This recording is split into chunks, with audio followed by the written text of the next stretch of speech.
नाशिक शहरात दाखल असलेले सोनसाखळी चोरीचे गुन्हे उघडकीस आणण्याकरिता व आयुक्तालय हद्दीत प्रभावीपणे गस्त घालून सोनसाखळी चोरांना प्रतिबंध करण्याबाबत नाशिकचे पोलीस आयुक्त संदीप कर्णिक यांनी आदेश दिले होते। त्या अनुषंगाने परिमंडळ येथे पोलीस उपायुक्त किरण कुमार चव्हाण, सरकारवाडा विभागाचे सहाय्यक पोलीस आयुक्त डॉक्टर सिद्धेश्वर धुमाळ, वरिष्ठ पोलीस निरीक्षक गजेंद्र पाटील, भद्रकाली पोलीस ठाण्याच्या गुन्हे शाखेच्या पोलीस निरीक्षक तृप्ती सोनवणे यांच्या मार्गदर्शनाप्रमाणे गुन्हे शोध पथकाचे प्रभारी अधिकारी सहाय्यक पोलीस निरीक्षक सत्यवान पवार यांच्या अधिपत्याखाली पोलीस हवालदार सतीश साळुंके व पथकातील इतर अंमलदार असे भद्रकाली पोलीस ठाण्याकडील सोनसाखळी चोरीबाबत दाखल 4 जानेवारी 2024 रोजी दाखल गुन्हा 3/2024 गुन्ह्याचा तांत्रिक पद्धतीने तपास करत होते। त्यावेळी त्यांना सोनसाखळी चोरीचा सदर गुन्हा हा बीडी कामगार नगर भागातील आरोपितांनी केल्याबाबत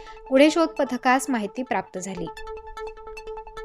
याबाबत आरोपीबाबत मिळालेल्या माहितीच्या अनुषंगाने गुन्हे शोध पथकाचे सहाय्यक पोलीस निरीक्षक सत्यवान पवार व पथक यांनी आडगाव पोलीस ठाणे हद्दीत गुन्हा घडल्यापासून दिवस रात्र सापळा रचून आरोपी ओंकार उर्फ दीपक वसंत शिंदे वय वर्षे 23 तसेच रोशन सुधाकर कटारे वय वर्षे 23 दोघे राहणार अमृतधाम पंचवटी यांना 7 जानेवारी रोजी ताब्यात घेऊन अटक केली। त्यांच्याकडे सदर गुन्ह्याबाबत कसोशीने व कौशल्याने तपास केला असता त्यांनी सदरचा गुन्हा केल्याचे निष्पन्न झाले। सदर गुन्हा व्यतिरिक्त त्यांनी भद्रकाली पोलीस ठाणे हद्दीत मागील 3 महिन्यांपूर्वी तपोवन रोडवर घडलेल्या चेन स्नॅचिंगचा गुन्हा केला असल्याचे देखील निष्पन्न झाले आहे। गुन्ह्याचा पुढील तपास सहाय्यक पोलीस निरीक्षक सत्यवान पवार हे करत आहे। सदर आरोपींकडून नमूद गुन्ह्यासह भद्रकाली पोलीस ठाण्याकडील सोनसाखळी चोरीबाबत गुन्हा उघडकीस आला असून सदर गुन्ह्यातील चोरीस गेलेला मुद्देमाल व त्यांनी गुन्हा करण्यासाठी वापरलेली मोटारसायकल असा एकूण 3,18,000 रुपये किमतीचा मुद्देमाल हस्तगत करण्यात आला आहे। जय हिंद। मागील काही दिवसापासून शहरात चेन स्नॅचिंगचे गुन्हे वाढत होते, परंतु त्या संदर्भात माननीय पोलीस आयुक्त संदीप कर्णिक साहेब यांनी सर्व पोलीस स्टेशनच्या पोलिसांना प्रभावी गस्त करण्याच्या आणि गुन्हे उघडकीस आणण्याच्या मार्गदर्शक सूचना दिल्या होत्या। परंतु नवीन वर्षाच्या सुरुवातीलाच 4 तारखेला भद्रकाली पोलीस ठाण्यामध्ये एक कर्नाटक राज्यातून ट्रिप देवदर्शनाला आली होती।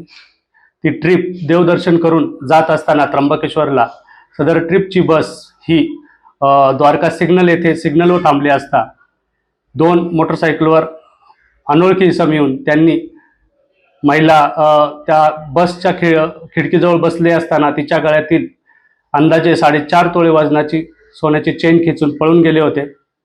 सदरबाबत मी व माझी टीम भद्रकाली गुन्हे शोध पथकाचे पथक यांनी माननीय पोलीस आयुक्त यांच्या मार्गदर्शनाखाली तसेच माननीय पोलीस उपायुक्त परिमंडळ 1, माननीय सहाय्यक पोलीस आयुक्त सरकारवाडा विभाग तसेच भद्रकाली पोलीस ठाण्याचे वरिष्ठ पोलीस निरीक्षक गजेंद्र पाटील तसेच PI तृप्ती देसाई मॅडम यांच्या मार्गदर्शनाखाली 2 दिवस तांत्रिक तपास करून सदर गुन्ह्यातील आरोपी आडगाव पोलीस ठाणे हद्दीतून ताब्यात घेतले व त्यांच्याकडे केलेल्या तपासात त्यांनी भद्रकाली पोलीस स्टेशनमधील गुन्हा क्रमांक 3/24 व भद्रकाली पोलीस स्टेशनमधील 2 महिन्यापूर्वी घडलेला 314/23 या 2 गुन्ह्यातील गुन्हे केल्याचे निष्पन्न झाले।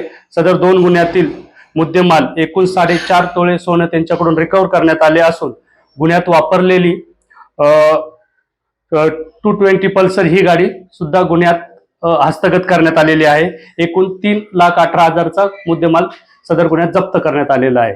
पुढील तपास चालू आहे।